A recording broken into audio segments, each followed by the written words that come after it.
Et salut tout le monde, c'est Riza. Aujourd'hui on se retrouve pour une nouvelle vidéo et une vidéo différente de d'habitude car comme vous pouvez le remarquer on est sur un jeu totalement différent et ce jeu c'est Pokémon Trading Card Game, donc le jeu de cartes en ligne de Pokémon, hein. D'ailleurs si vous achetez des boosters Pokémon et que vous collectionnez les cartes, voilà, vous avez ces fameux petits trucs où vous avez des codes et justement c'est pour les rentrer dans ce jeu. Et voilà, donc première vidéo sur ce jeu. Alors je sais pas si ce sera même peut-être la dernière, je ne sais pas trop. Ça, ce sera à vous de me le dire. Donc là, dans cette vidéo, je vais juste vous présenter mon deck. Donc le deck que j'utilise et que j'aime bien jouer. Donc c'est ce deck Impact Supersonic. Donc je vais vous présenter les différentes cartes qu'il contient. Et si vous souhaitez d'autres vidéos sur ce jeu, je sais pas, par exemple, ça peut être des ouvertures de boosters virtuels, ça peut être des combats où je vous explique comment se joue le jeu. Voilà, c'est vous me le dites en commentaire. Et mais là, tout simplement, je vais juste vous présenter ce deck. Donc, c'est le deck que je joue et que j'aime bien jouer. Et le fait qu'Ekar Chakrock joue un peu, hein, comme vous savez, c'est mon Pokémon préféré. Donc je vais vous montrer les cartes, un peu ce qu'il y a. Donc attendez, juste avant, ça c'est la première. Vous avez les cartes Pokémon. Donc c'est les Pokémon, c'est en gros ce qui va vous permettre d'attaquer dans le jeu. Les cartes dresseurs, donc c'est des cartes comme ça, donc qui vont avoir des effets spéciaux. Et les énergies, bon les énergies, ça, alors comme ça n'a aucun effet, hein. L'énergie, c'est un type. Donc là c'est le type combat pour le coup. Et ça s'attache à des Pokémon et c'est pour qu'ils puissent avoir des effets.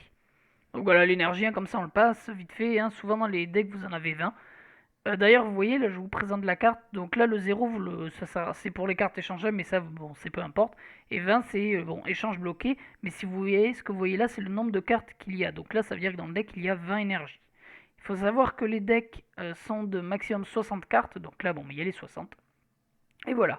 Donc là, la pièce, hein, ça c'est parce que c'est quand vous jouez, il faut une pièce. Et voilà, une pièce Garchomp, l'étui, c'est un étui comme ça, et le protège-carte. Bon, c'est une carte classique, peu importe. Donc je vais commencer à vous présenter le deck. Alors d'abord on a 3 Grignotes dans ce jeu. Alors il faut savoir que voilà les Pokémon de base, hein, donc c'est ce que vous posez direct, il n'y a pas besoin de poser, alors que les évolutions bien sûr ça permet de faire évoluer. Donc ce Grignote, si vous lui attachez une petite énergie, donc là il faut forcément une énergie combat, vous allez chercher dans votre deck une carte évolution de ce Pokémon, donc un Karmash. Ça va le faire évoluer, donc directement, dès que vous utilisez sa paf, vous évoluez en Karmash et vous mélangez ensuite votre deck. Donc voilà, ça c'est en gros la petite carte que vous allez avoir de base, que vous aimez bien avoir dans votre main au début, et c'est une petite carte très intéressante. Ensuite, derrière, on a deux Karmash, hein, donc notre Grignote, quand il aura fait Ascension, il deviendra ce Karmash. Ce Karmash, alors je vais commencer par tranche, donc s'il a deux énergies, alors quand ce sont des blancs comme ça veut dire que ça peut être n'importe quelle énergie. Alors bon, pour nous dans le deck, ce sera que des énergies combat, parce qu'on a que ça, mais si vous le jouez dans un autre deck, pour faire Ascension, il faut forcément une énergie combat. Pour vous faire tranche, vous pouvez accrocher ce que vous voulez. Donc du coup, tranche, hein, voilà, avec deux énergies, vous avez une attaque à 42 dégâts. Et derrière, Ascension, donc c'est la même chose que le Grignote juste avant. Sauf que là, bien sûr, vous n'allez pas chercher un Karmash, mais un Karchakroc. Et vous évoluez directement, et ensuite vous mélangez votre deck. Alors à chaque fois, je vais vous parler un peu de Pokémon, donc 80 PV et tout, en quoi il évolue. Mais alors vous pouvez voir ici les faiblesses, donc en gros, suivant le type auquel il va être faible, il prendra les damages x2 ou x4, et il y a les résistances, et la retraite, donc ça change aussi par rapport au Pokémon. En fait, c'est par rapport au fait si vous le faites quitter le terrain, il a besoin de tant d'énergie. C'est-à-dire que s'il a zéro énergie, mon Karmash, alors c'est impossible, hein, parce que normalement vous en avez forcément une sur Grignote, mais si vous en avez pas, ça peut être possible aussi, mais souvent vous en avez une. Vous pouvez pas partir. Si par exemple mon Karmash a zéro énergie, ou même mon Grignote avant, il peut pas partir, je suis obligé de le laisser sur le terrain. Voilà, c'est ça que veut dire la retraite. D'ailleurs, vous voyez que mon Karchakroc, lui, donc on va continuer par lui, n'a pas de retraite. Alors j'ai deux Karchakroc, c'est juste que voilà, il y en a une qui est holo et pas l'autre. Donc en soi, il y en a deux. C'est la même carte, hein. C'est juste qu'il y en a une qui brille. Alors, Karchakroc, donc en soi vous le faites venir avec votre Karmash, hein, comme vous avez vu tout à l'heure. D'abord on a plongeon rapide, donc pour 2 d'énergie. Donc cette attaque inflige 50 dégâts à l'un des Pokémon de votre adversaire.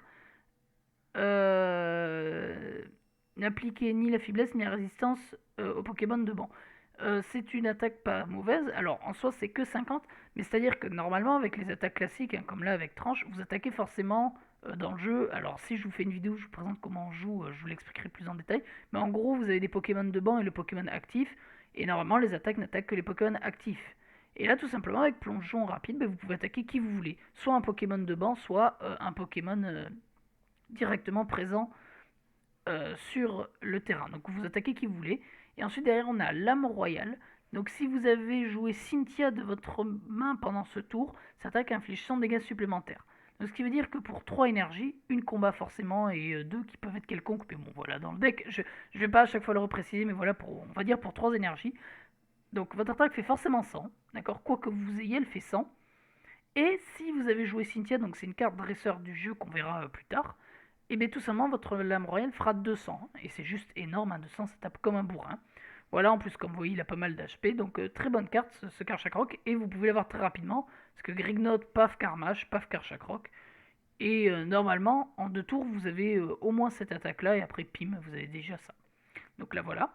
Ensuite derrière on a Riolu. Alors Riolu, très bonne carte aussi. Donc pour une énergie, bon vous avez Taquet qui tape à 10, hein, rien d'incroyable, classique. Mais pour une énergie, vous avez détection, lancer une pièce, si c'est face, donc la pièce hein, c'est ce qu'on a vu tout à l'heure, évitez tous les effets d'une attaque, y compris les dégâts infligés à ce Pokémon pendant le prochain tour de votre adversaire.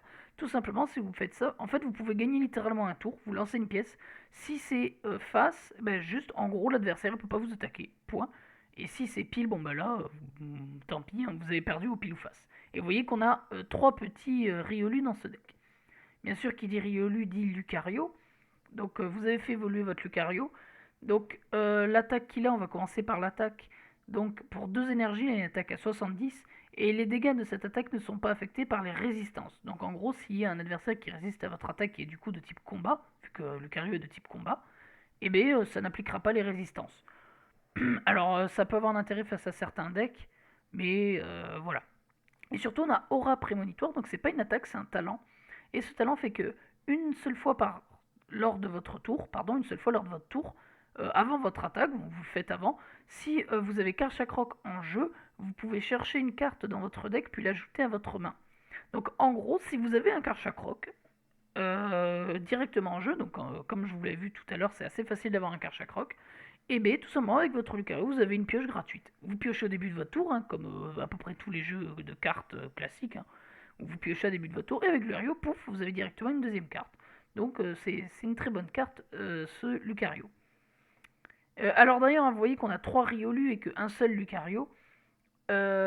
Mais en vrai, on pourrait se dire oui, mais c'est pas utile d'avoir autant de Riolu. Mais en vrai, si, parce qu'au début de votre tour, ça peut être intéressant d'avoir des Riolu à saquer. Surtout que vous pouvez gagner des tours grâce à détection, comme je l'ai dit avant. Ensuite, derrière, on a 2 Spiritomb. Alors, Spiritomb, c'est bien parce que c'est un Pokémon qui a pas mal de PV pour un de base. Hein. Je rappelle, notre Riolu en avait 70, mais il faisait pas forcément grand chose. Et Grignot en avait que 50.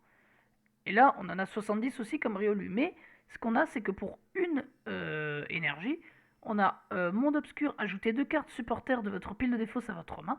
Donc la défausse, en gros, c'est le cimetière, hein, pour comparer avec Yu-Gi-Oh! En gros, c'est là où vous avez vos cartes mortes. Et tout simplement, bah, vous allez chercher des cartes supporters. Donc les cartes supporters, c'est les cartes dresseurs. Hein. Ça, c'est à peu près équivaut.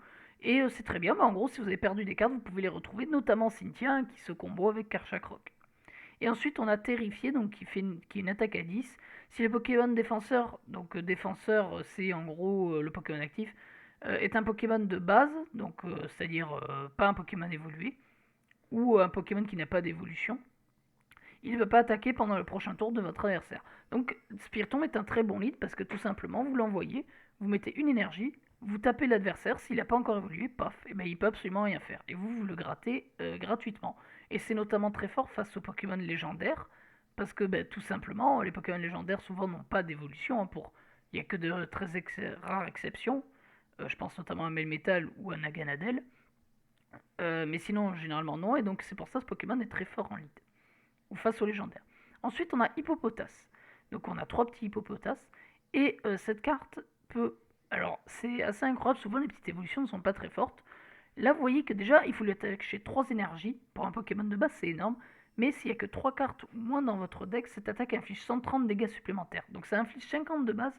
Et alors, si vous n'avez plus que 3 cartes, ça inflige 130 de plus. Donc, je n'ai pas besoin de vous faire le calcul, hein, ça fait 180.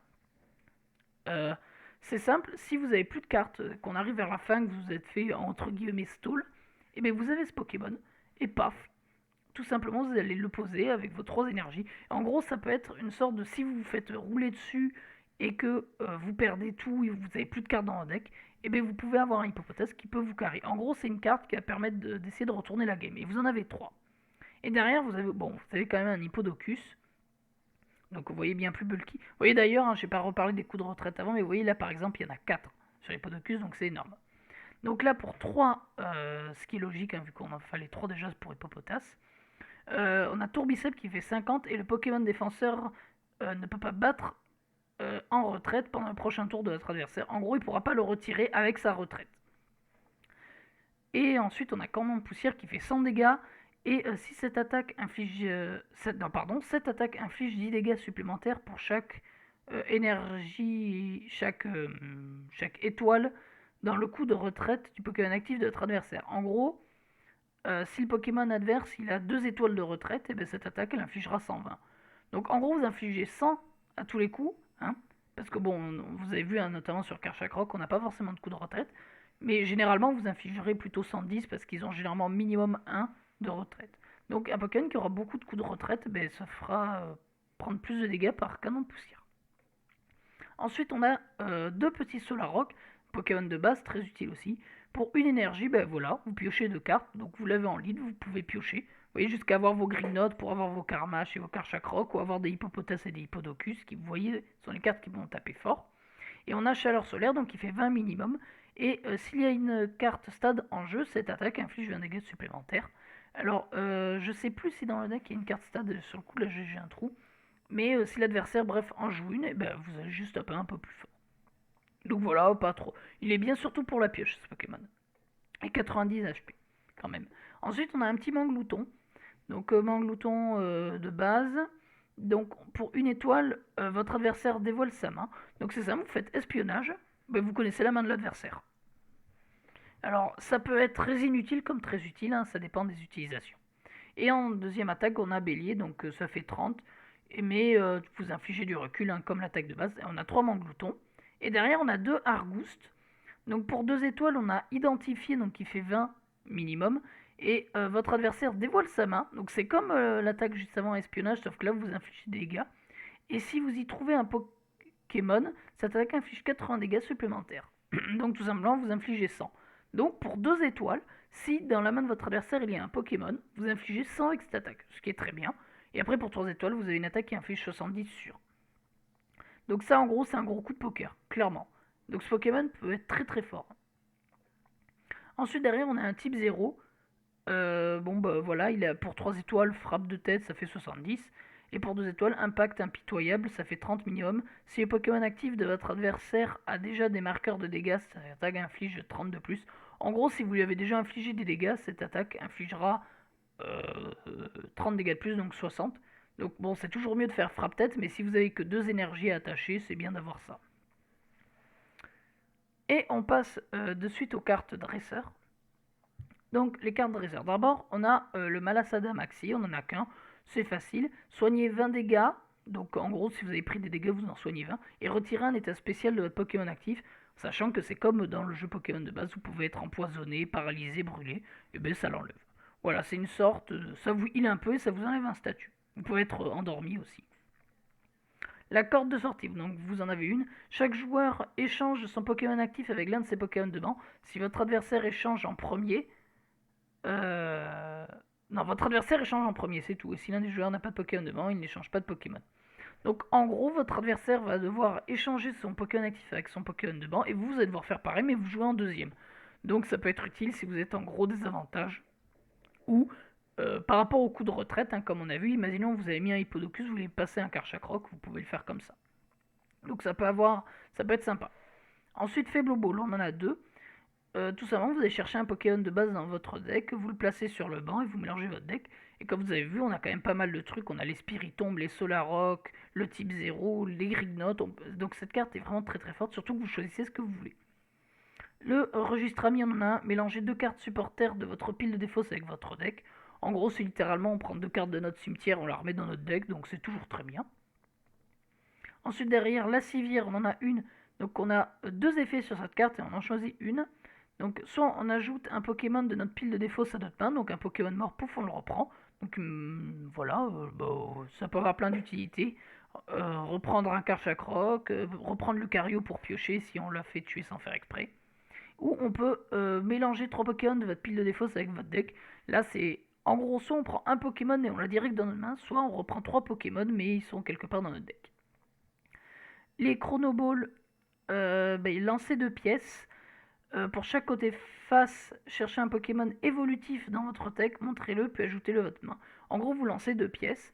C'est simple, soit vous n'avez pas de chance et là aucun effet, soit vous faites une fois pile, une fois face, et donc dans cette cas, vous allez chercher dans votre deck une évolution, donc ça peut être Karchakroc, Hippodocus, Lucario, Argouste. Et si vous le faites deux fois, vous pouvez aller chercher deux Pokémon, donc deux Karchakroc, deux Argouste, un Hippodocus, un Lucario. Voilà.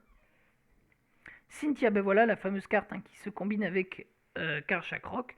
Mélangez votre main avec votre deck, ensuite piochez 6 cartes. Donc en gros, vous faites ça, vous mélangez toute votre main avec votre deck, vous piochez 6 cartes et votre attaque de Karchakroc va taper sur 200. Et vu que cette carte va aller dans la pile de défauts, mais comme vous avez vu, on a plein de cartes qui vont chercher dans la pile de défauts. Et donc c'est pour ça que c'est très très fort. Ensuite derrière on a Tilly, c'est facile, on pioche seulement 3 cartes, voilà, il n'y a pas à réfléchir, c'est simple. Belladonis, piocher 3 cartes au-dessus de votre deck, c'est littéralement la même chose que Tilly en vrai. Voilà, donc, ah oui, Tilly on en a 2 et Belladonis qu'une seule. D'ailleurs Cynthia on en avait 2, je ne l'ai pas précisé. D'ailleurs on a Profeform, on en a 2, donc on pioche 2 cartes. Et pendant ce tour, les attaques de vos Pokémon infligent 20 dégâts supplémentaires au Pokémon actif de votre adversaire. Donc c'est simple, vous piochez 2 cartes, et en plus de ça, vos attaques vont taper 20 dégâts de plus. Donc c'est pas négligeable. Et il me semble qu'on va pas tarder à arriver sur les énergies, et là on va s'arrêter. Mais d'abord on a le Skateboard Évasion. Le coup de retraite du Pokémon auquel cette carte est attachée est diminué de 1. Et il peut battre en retraite même s'il est endormi ou paralysé. Il faut savoir qu'endormi et paralysé on ne peut pas battre en retraite. Et avec ce skateboard, vous enlevez un coup de retraite. Et en plus, vous vous enlevez du sommeil de la para, donc c'est très bien. Il faut savoir qu'on n'a pas beaucoup d'objets de carte dresseur qui s'accrochent, qui se fixent. Et donc ça peut être très bien, voilà, vous savez ça, vous le mettez. Notamment si... alors pour baisser le coup de retraite, je trouve pas que c'est forcément une très grande utilité. Quoique ça vous fait économiser un peu d'énergie. Mais c'est surtout que ça peut être bien pour désendormir ou déparalyser un Pokémon qui vous gêne. Et vous voyez, on revient sur les énergies. Donc voilà, ça c'était pour le petit deck. Donc j'espère que cette petite vidéo vous aura plu. Sur ce petit deck Karchakroc de Pokémon Trading Card. Donc dites-moi en commentaire si vous voulez d'autres vidéos sur ce jeu. Donc ça peut être vous expliquer comment jouer, faire des combats sur le jeu, ou faire des openings de boosters virtuels. Et du coup, je vous dis à une prochaine vidéo, et tchuss!